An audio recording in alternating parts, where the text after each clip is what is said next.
Good morning sir. Sir last year 2023లో almost 1 కోటి మంది ఆడవాళ్ళు జాబ్స్కి అప్లై చేశారు. అంటే from tier 2 and tier 3 cities నుంచి. సో ఇది ఈ ఇయర్ ఎలా ఉండబోతుంది అండ్ ఫ్యూచర్లో ఎలా ఉండబోతుంది? ఇక్కడ మనం స్టార్ట్ చేసుకోవాల్సి వచ్చినప్పుడు నిద్ర లేచింది మహిళా లోకం అని చెప్పేసి మన ఎన్టీఆర్ గారు ఎప్పుడో చెప్పారు. ఇప్పుడు కాదు చెప్పింది.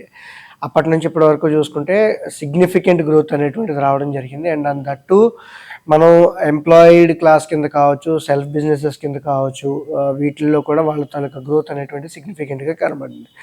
2023 నాటికి ఆల్మోస్ట్ 1 కోటి మంది అప్లై చేశారని చెప్పేసి మనం అనుకుంటున్నాం. ఓవరాల్గా అంటే కొత్తగా అప్పుడే కోర్స్ కంప్లీట్ చేసుకొని కొత్తగా ఎవరైతే జాబ్ చేద్దాం అనుకుంటున్న వాళ్ళు అయితే టోటల్గా 3.2 crore పీపుల్ అప్లై చేస్తే 1 crore అందులో ఆడవాళ్ళు ఉన్నారని చెప్పేసారు. అంటే ఆల్మోస్ట్ 33% వీళ్ళు కొత్తగా వచ్చారని చెప్పేసి. ఇప్పుడు అంతకుముందు ఫైనాన్షియల్ ఇయర్ 2022కి తీసుకున్నా కూడా, అంటే ఇప్పుడు మనం 23 మాట్లాడుకున్నాం, 22కి తీసుకున్నా కూడా సుమారు 2.7 crore అప్లై చేస్తే 90 lakh ఉమెన్ అనేటువంటిది అప్లై చేయడింది.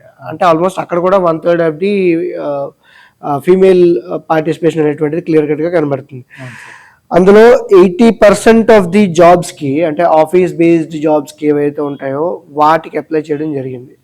అండ్ ఇక్కడ మేజర్ షిఫ్ట్ ఏదైతే మనం చూడాల్సి వచ్చినప్పుడు ఏంటి అంటే, ఇంటి నుంచి పని చేయడం కాకుండా, నాకు వర్క్ ఫ్రమ్ హోమ్ కాకుండా నేను ఆఫీస్కి రావాలి, ఆఫీస్కి వచ్చి పని చేయాలి, at the same time night షిఫ్ట్లు చేయడానికి కూడా రెడీగా ఉండడం అనేటువంటిది క్లియర్ కట్గా వాళ్ళలో ఉన్నటువంటి మనోధైర్యం ఏదైతే ఉందో అది ఇంప్రూవ్ అయింది. కాబట్టి కొత్తగా ఛాలెంజెస్ ఏవైనా వచ్చినా కూడా నేను వాటిని టేకప్ చేయగలను అనేటువంటి కాన్ఫిడెన్స్ బిల్డప్ చేసుకోవడానికి కానీ, లేదు నేను మా ఇంట్లోనో మా ఊర్లోనో ఉన్నాను, బావిలో కప్పలా ఉండకుండా నేను బయటకు వచ్చి ప్రపంచాన్ని చూడాలి అనేటువంటి థాట్ ప్రాసెస్తో వీళ్ళు ఈ టైప్ ఆఫ్ డెసిషన్ తీసుకుంటున్నారు అని చెప్పేసి మనకు క్లియర్గా తెలుస్తుంది. ఇంకొక పాయింట్ కింద మనం చెప్పుకోవాల్సి వచ్చినప్పుడు ఏంటంటే, ఇప్పుడు మగవాళ్ళతో సమానంగా ఆడవాళ్ళు కూడా చదువుకుంటున్నారు. ప్రతి ఒక్కళ్ళు గ్రాడ్యుయేషన్, పోస్ట్ గ్రాడ్యుయేషన్ కూడా కంప్లీట్ చేస్తున్నారు. కాబట్టి చదువుకున్న తర్వాత నేను ఖాళీగా ఉంటే నాకేం రావట్లేదు, కాబట్టి జాబ్ చేస్తే అట్లీస్ట్ నా ఫ్యామిలీకి అడిషనల్ ఇన్కమ్ కింద ఉంటాను, లేదా నా స్కిల్ని డెవలప్ చేసుకుంటాను, నాకు కావాల్సినటువంటి కెరియర్ని నేను సెటప్ చేసుకోగలుగుతాను అని చెప్పేసి ఆ థాట్ ప్రాసెస్తో కూడా చాలామంది ఈ వర్క్ ఫోర్స్లోకి ఎంటర్ అవుతున్నారని చెప్పేసి అని క్లియర్ కట్గా తెలుస్తుంది. మేజర్ జాబ్ రోల్స్ చూసుకోవాల్సి వచ్చినప్పుడు ఏంటంటే, వాళ్ళు అప్లై చేసినటువంటి వీటి గురించి చెప్పుకోవాల్సి వచ్చినప్పుడు సేల్స్ ఫీల్డ్ కూడా వాళ్ళు బాగా రావడం జరుగుతుంది. బ్రాండు, మార్కెటింగు, తర్వాత sales, real estate, back end kind of things, technology based jobs, banking ఇండస్ట్రీలో కూడా వాళ్ళ తాలూకా ఇంపాక్ట్ అనేది క్లియర్ కట్గా మనకు తెలుస్తున్నది over a period of time. ఒకప్పుడు గతంలో చూసుకునేటప్పుడు ఏంటి అంటే, ప్రతిదానికి కూడా వాళ్ళ లైఫ్ స్టైల్ ఏవైతే ఉంటుందో అది ఆటంకం కింద ఉండేది. మేబీ మీకు పెళ్ళైన తర్వాత పిల్లల్ని చూసుకోవడం, తర్వాత ఏంటంటే అత్తగారిని మామగారిని చూసుకోవడం, ఈ తాలూకా థాట్ ప్రాసెస్ అనేటువంటిది ఎక్కువ ఉండేది. బట్ ఇన్ఫ్యాక్ట్ కంపెనీస్ కూడా ఇప్పుడు ఏం చేస్తున్నాయంటే కనుక, ఓకే సరే వీళ్ళకి ఆపర్చునిటీ ఇద్దాము, ఒకవేళ కెరియర్ బ్రేక్ ఉన్నా కూడా ఆ టైంకి ఏమైనా సరే గ్యాప్ కావాల్సి వస్తే ఆ గ్యాప్ని మనం ఎలాగైనా సరే రీఫిల్ చేసుకుందాం లేదా ఏంటి అనేటువంటిది థాట్ ప్రాసెస్తో కంపెనీస్ కూడా ఇప్పుడు వీళ్ళని హైర్ చేసుకోవడం జరుగుతుంది.